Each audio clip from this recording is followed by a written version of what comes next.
안녕하세요. 김상학 변호사입니다.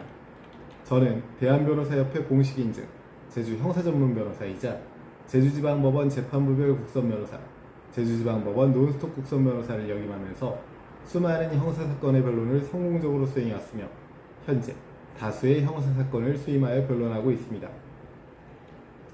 최근 제주지역에서도 보이스피싱 범죄가 꾸준히 발생하고 있으며 그 과정에서 단순히 계좌만 빌려줬을 뿐이라는 이유로 형사사건에 연루되는 분들이 적지 않습니다.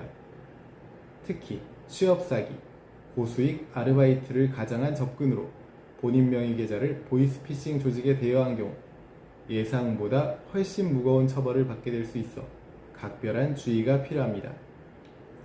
오늘은 제주 보이스피싱 변호사의 시각에서 보이스피싱 조직에 계좌를 대여한 경우 어떤 처벌을 받게 되는지, 그리고 실질적인 선처 방안에는 어떤 것들이 있는지 설명드리겠습니다.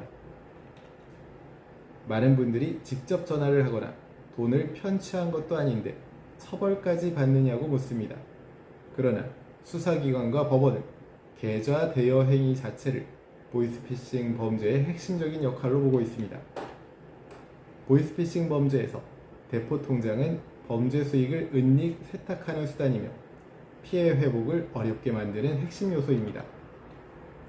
따라서 계좌를 빌려준 행위는 단순 협조가 아닌 범죄 실행을 가능하게 한 공범 또는 방조 행위로 평가됩니다.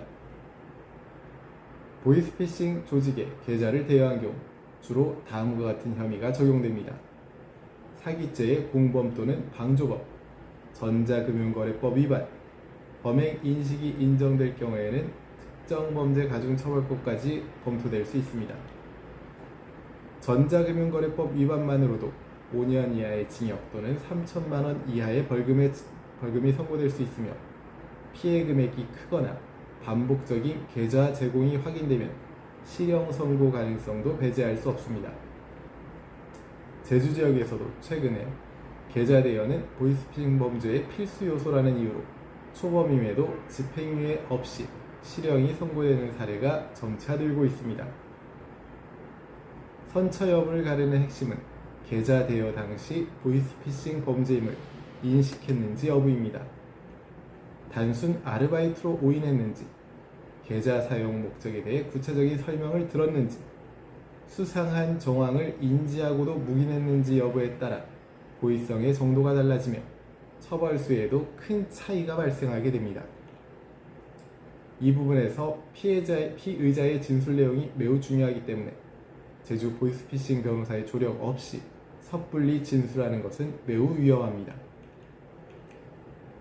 보이스피싱 계좌 대여 사건에서의 주요 선처 방안으로는 첫 번째, 초범 여부 및 가담 정도를 적극 소명하는 것입니다. 처음 범죄에 연루된 경우 조직적인 역할이 아닌 일회성, 소극적 가담임을 명확히 해야 합니다. 단순 전달자 또는 명의대여자에 불과했다는 점을 객관적인 자료와 함께 설명하는 것이 중요합니다. 두 번째는 범죄 인식 부재에 대한 구체적 입증을 하는 것입니다. 몰랐다는 주장만으로는 부족하며 당시 주고받은 문자, 메신저 대화, 계좌 사용에 대한 설명 내용, 정상적인 거래로 오인할 수밖에 없었던 사정 등을 정리해서 범죄 인식이 없었다는 점을 논리적으로 구성할 필요가 있습니다. 세 번째는 피해 회복 노력 및 반성 태도입니다.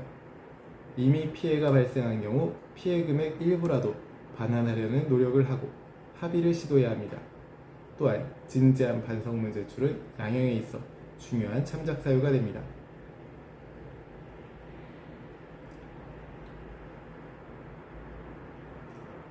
현재 보이스피싱 혐의에 대한 법률적 도움이 필요하시다면 언제든지 제주 형사전문변호사 김성학 법률사무소를 찾아주시면 신속, 정확한 해법을 제시해드리겠습니다.